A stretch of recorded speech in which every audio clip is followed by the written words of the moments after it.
49 అంటే సంతానం, 49 అంటే సంతోషం. 39 ఆంధ్రప్రదేశ్ తెలంగాణ. నమస్తే రమ్మగారు. నమస్తే చే ఏదైనా చందమామ కథ చెప్తారండి? పండితుడి భూతం కథ చెప్తాం. పండితుడి భూతం. ఒక పల్లెటూరులో తిమ్మయ్య అని ఒకడు ఉండేవాడు. వీడు ఏంటంటే ఏదో సుమారుగా ఆటకాయగా తిరిగేవాడు. వీడికి చిన్న తాగుబోతువాడు. కాకపోతే పెద్దగా ప్రజలకు తెలియనిచ్చేవాడు కాదు. తాగుబోతనం అంటే ఖర్చు కాదు. అవును.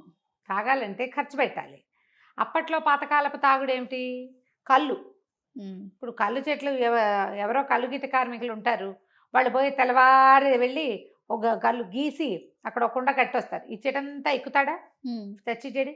ఉచితంగా దేశసేవ ఎందుకు చేస్తారు? అవును. ఆ కళ్ళును 10కో పావలాకో అమ్ముకుంటారు. అది వాళ్ళ జీవనాధారం కదా. వీడేం చేసేవాడు? చీకటి మాటను పోయి చెట్టెక్కేసి కుండ బొడ తీసేసుకుని తెచ్చేసుకునేవాడు. శుభ్రంగా దొంగతనంగా అనమాట. కళ్ళు దొంగలు ఎప్పుడూ ఉండేవాళ్ళు. నా చిన్నప్పుడు నాకు కూడా తెలుసు కొబ్బరికాయల దొంగలు, కళ్ళు దొంగతనాలు మేము కూడా వినేవాళ్ళం. అయితే ఈ తిమ్మయ్య ఏం చేసేవాడు? ఎక్కడో చోట చెట్టెక్కి కామ్గా వరుసగా ఉన్న తాళ్లలో ఓ చెట్టెక్కి తీసుకునేవాడు. వీడు తాగుతాడని ఎవరికీ తెలియదు. ఆడు తాగేసి ఒక పూట ఎక్కడో చోట పడుకుని మర్నాడు లేచి వచ్చేసేవాడు. వాడికి తాగబుద్ధి అయినప్పుడల్లా ఇదే పని. అయితే ఏమైంది, ఒకనాటి రాత్రి ఇలాగే చెట్టెక్కాడు. కేకేమైంది, దిగి కుండ దింపేసుకున్నాడు. దింపుకున్నాక ఆ చెట్టు యజమాని ఆ పక్క చేని వాళ్ళకి కాపలా కోసం పడుకున్నాడు. అక్కడ చూసేసాడు. ఎవడో అని వెనకాల పడ్డాడు. పడేసరికి ఒకటే లగెత్తేసాడు అనమాట. పరిగెత్తి ఎటు వెళ్తున్నాడో తెలియకుండా ఎటో పోయాడు చీకట్లో. ఇది ఇంచుమించుగా రాత్రి 10 గంటల వేళ. అప్పట్లో రాత్రి 10 అంటే ఇప్పటి 1 గంట అనమాట, అర్ధరాత్రి. 10 అంటే మనకు అసలు ఇప్పుడు వెలిగే ఉంటుంది. అయితే వెళ్ళిపోయి ఎటు వెళ్ళాడు? పరిసెపాడు అని ఒక ఊరు. ఆ పరిసపాడు ఊరు మొదట్లో పెద్ద శ్మశానం ఉంది. ఒక పాడుబడిన ఇళ్ళు అవి ఉన్నాయి. ఆ పరిసపాడు వైపు ఎవ్వరూ వెళ్ళరు. ఆ శ్మశానం ఉన్న వైపుకి పగటిపూట వెళ్తారు, కానీ చీకటి పూట వెళ్తే అక్కడ ఏదో ఒక పాడుబడిన ఇల్లుంది. అందులో భూతాలు తిరుగుతాయని, కుస్తీ పట్లు పడతాయని చాలా పెద్ద పేరు. వీడి భయం వేసింది కానీ ముంతొకటి పుచ్చుకున్నాడు కదా, ఇది ఇట్లా పుచ్చుకున్నాడు. అది పుచ్చుకుని పరిగెత్తాడు. పైది తొణికిపోయినా ఉంది సగానికి సరిపడ పై. నేను ఏమనుకున్నాడు, భయానికి ఏముంది, కళ్ళు ఎట్లాగా ఉంది, శుభ్రంగా తాగేస్తే భయం లేదు, గీయం లేదు, మత్తుగా నిద్ర పట్టేస్తుంది, భూతాలు వరదారిన పోతే మన దారిని మనం పడుకుందాం, చచ్చిపోయాను అనుకున్నాడు. అనుకొని ఈ కళ్ళు చక్కగా పట్టించాడు.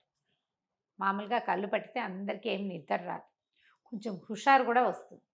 అయితే ఏమైంది, పరిసపాడులో చనిపోయినటువంటి పెదచేన్లు గారు అనే ఒక పండితుడు భూతంగా తిరుగుతున్నాడు అక్కడ. వీడు కాస్త అని తూగుతూ ఉంటే ఆయన వచ్చి ఆ పాడుపడిన ఇంటికి బయట వైపు నుంచున్నాడు గుమ్మం దగ్గర. ఏరో ఆయన పలకరించాడు.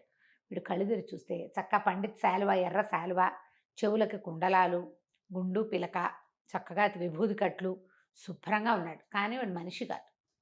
అక్కడి నుంచి పలకరించేసరికి ఎవడు నువ్వు అని వీడికి, ఆయన వీడిని అడగాల్సింది పోయి భూతం అడగాలి, వీడే అడుగుతున్నాడు అనమాట. అనేసరికల్లా ఏంట్రా ఇంత దూరం పరిగెత్తుకొచ్చి ఇక్కడికి వచ్చి కూర్చున్నావంటే కుస్తీకి రెడీయేనా అన్నాడు. వీడేమనుకున్నాడు, తాగేసున్నాను, పైగా పండితుడు, ఈయనకేమొస్తుంది కుస్తీ, ఏ పొలం పని చేసుకునేవాడో రైతో. అయితే వాడి కాస్త కర్ర తిప్పడం వస్తుంది. ఈయనేం పెద్ద మనిషిలాగా ఉన్నాడు, గుండు పిలక ఈయనను, ఆయనకేం కుస్తీ వస్తుంది అనుకుని ఏమనుకున్నాడు, ఆ పట్టా కుస్తీ పట్టు అనేసరికల్లా వీడికి తెలియని విషయం ఏంటంటే, ఆయన అవడానికి పండితుడు పెద్ద చేన్లు గారే కానీ ఆయనకి చిన్నప్పటి నుంచి కుస్తీ ఇష్టం. చచ్చేదాకా కుస్తీ పట్లు పడుతూనే ఉన్నాడు ఆయన. చచ్చిన తర్వాత ఆ కుస్తీ తీరక ఎవరైనా దొరికితే వాళ్ళతో కుస్తీ పట్లు పడతాడు. ఇద్దరు కలిసి కుస్తీ పట్టారు. ఆయన నిమిషానికి ఒకసారి వీడిని ఎత్తి పట్టుకుంటుండా, బిగిస్తుండా, నేలకేసి కొడుతుండా, ఒళ్ళు హోనమైపోతోంది.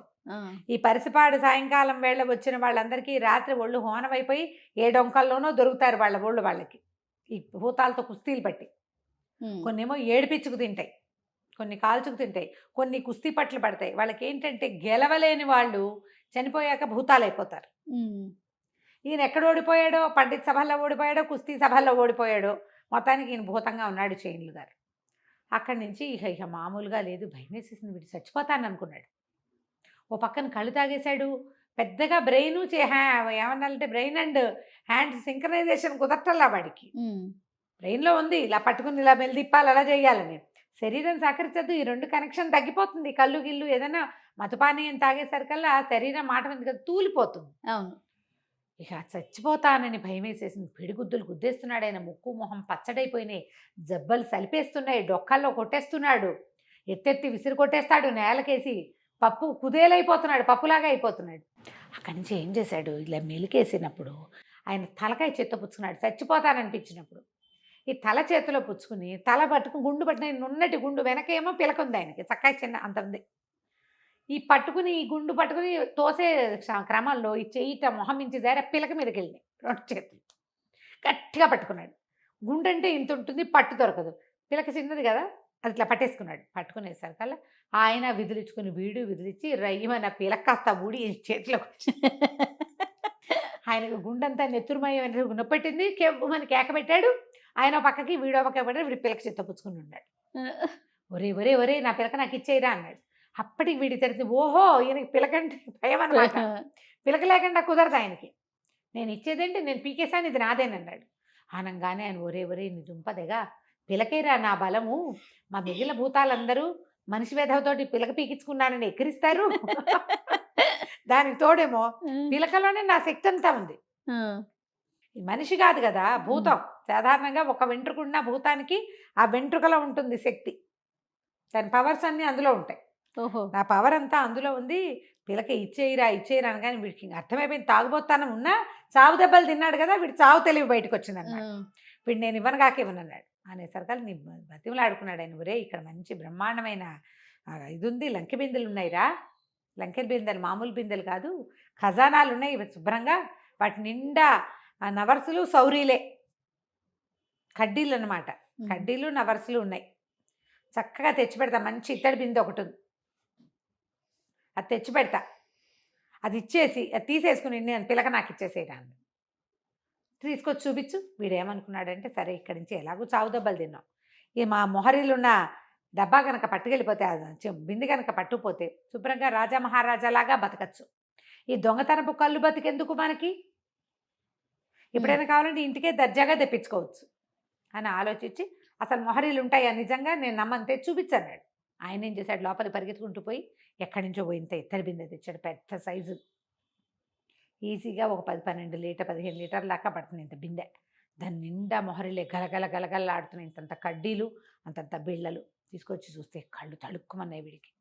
ఏ బాబా ఎంత బాగున్నాయో అనుకుని, కానీ ఇప్పుడు గనక బిందె తీసుకుని పిల్లకి చేతికిచ్చానా ఈ బ్రాహ్మడు ఏం చేస్తాడో మళ్ళీ మళ్ళీ పవర్స్ వచ్చేస్తాయి, మళ్ళీ పవర్స్ వచ్చాక ఏం చేస్తాడో అని బాగా ఆలోచించుకుని, నేను నిన్ను నమ్మను, ఓ పని చెయ్యి, ఈ బిందెను మా ఇంట్లో చేర్చు ముందు, బిందెను మరి బిందె ఎవరైనా తలుపు తీస్తారా అన్నాడు. సరే నన్ను బిందెని 2 చేర్చు చూస్తానన్నాడు. అక్కడి నుంచి ఈయన అమాంతం వీడిన బిందెతో సహా ఎత్తుకున్నాడు, ఈ తిమ్మాయిని ఎత్తుకుని వాళ్ళ ఇంటికి తీసుకుపోయాడు. వాకిలి చిన్న ఇల్లు, వాకిలి తలుపు తీసుకుని వాడు లోపలికి వెళ్ళాడు, బిందె లోపల పెట్టుకొచ్చాడు.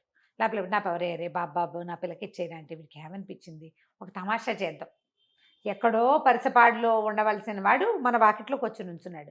ఈయన చూస్తే పండిత వేషం, ఎర్రగా శాలువా, కాశ్మీర్ శాలువా, చెవుల కుండలాలు, గుండు, పిల్లకి ఊడిపోయింది అనుకో అయినా కూడా గుండు, పట్టివర్ధనాలు చక్కగా, విభూతి కట్లు, కాళ్ళకి ఏమిటో గండపెండరాలు అవి కూడా ఉన్నాయి ఆయనకి. ఎన్ని చోట్ల సంభావనలు పొందాడో పెద్ద మనిషి. ఏమనుకున్నాడు, కాస్త తమాషా చేద్దాం అనిపించింది, కానీ భయం వేసింది వాడికి. ఇక్కడ దాకా వచ్చిన వాడు నువ్వు నన్నేం చేయకూడదు మరి అన్నాడు. ఏమీ చెయ్యనురా, నా పిల్లక నాకు ఇచ్చేసి నేను పోతానంటే వీడేం చేశాడు, ఒక్క గంతులో ఇంట్లోకి వెళ్ళిపోయి ఆ పిల్లకని తలుపు సందులో నుంచి గిరవాటేసి తలుపేసేసుకున్నాడు. ఇక బతుకు జీవుడా అనుకుని ఆ పండితుడు అద్భుతం ఆ పిల్లకని తీసుకుని దులుపుకుని నెత్తి మీద అంటించుకుని తన దారిని అదిపోయింది. ఆ తర్వాత ఈ తిమ్మయ్య బుద్ధి తెచ్చుకుని బతికొచ్చా వెనక్కి. ఇంకోసారి వాళ్ళ అమ్మకి చెప్పేసరికల్లా వాళ్ళ అమ్మంది, వరే నువ్వు కాబట్టి బతికొచ్చావురా, చావు తప్పి కన్నులు ఒట్టపోయి వస్తారు, మనుషులుగా రారు, ఆ ఎముకలు ఎప్పటికీ ఇదవ్వవు, బాపనాయన కాబట్టి నిన్ను నేలకేసి కొట్టాడు కానీ విరకొట్టేసేలా, ఏదో దెబ్బలతోటి ఉన్నాం అంతే, ఏవి విరిగిపోలేదు తెగిపోలేదు, బుద్ధిగా ఉండు, తాగుబోతానం మానేసేయి, చక్కగా తిండి అన్నీ లభిస్తాయని తల్లి బాగా బుద్ధి చెప్పింది. ఆ తర్వాత ఆ కడ్డీలు ఇవి కాసులు అవి కరిగించుకుంటూ చక్కగా అమ్ముకుని ఇల్లు వాకిలి అన్నీ ఏర్పాటుగా కొనుక్కున్నాడు. హాయిగా సంతోషంగా ఉన్నాడు. ఎప్పుడు పరిసిపాడి వైపు మాత్రం వెళ్ళ. ఇంకోసారి దొరికితే ఉతికేస్తాడు కదా, అదే కదా కథ కంచికి మనం ఇంటికి. రైట్ అమ్మ గారు, నమస్తే. నమస్తే.